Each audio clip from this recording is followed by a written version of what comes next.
देश भर में बड़े ही धूमधाम से 77वां स्वतंत्रता दिवस मनाया जा रहा है।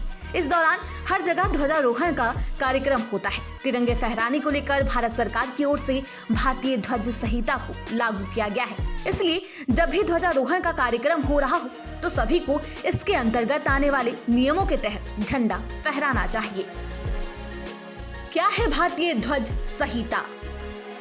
भारतीय ध्वज संहिता को 26 जनवरी 2002 को लागू किया गया था। इसके अंतर्गत विभिन्न ऐसे नियमों को लागू किया गया है जिससे किसी भी प्रकार से तिरंगे झंडे का अपमान ना हो।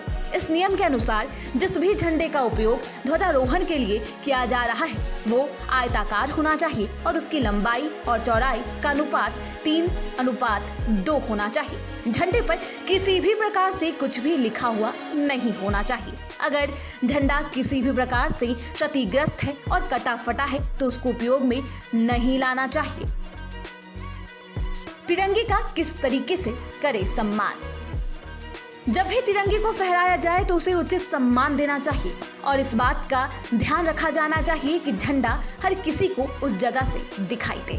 अगर झंडा किसी मंच पर फहराया जा रहा है तो ध्यान रखना है कि वक्ता का मुंह श्रोताओं की ओर हो और झंडा उसके दाहिनी ओर होना चाहिए। तिरंगे के बगल में अगर किसी भी झंडे को लगाना है तो उसका स्थान तिरंगे के नीचे होना चाहिए। तिरंगा किसी भी प्रकार से जमीन को नहीं छूना चाहिए। अशोक चक्र बिल्कुल बीच में और सफेद पट्टी पर होना चाहिए और उसमें 24 तीलियां होनी चाहिए। फटा हुआ या गंदा झंडा नहीं फहराना चाहिए। ध्वजारोहण के बाद तिरंगा उतारते समय भी दे सम्मान। ध्वजारोहण के बाद अगर आप तिरंगे को उतार रहे हैं तो भी आपको भारतीय ध्वज संहिता के निर्धारित नियमों से ही उसे उतारना चाहिए। आपको ध्यान रखना है कि झंडा उतारते समय उसका पूरा ध्यान रखा गया हो।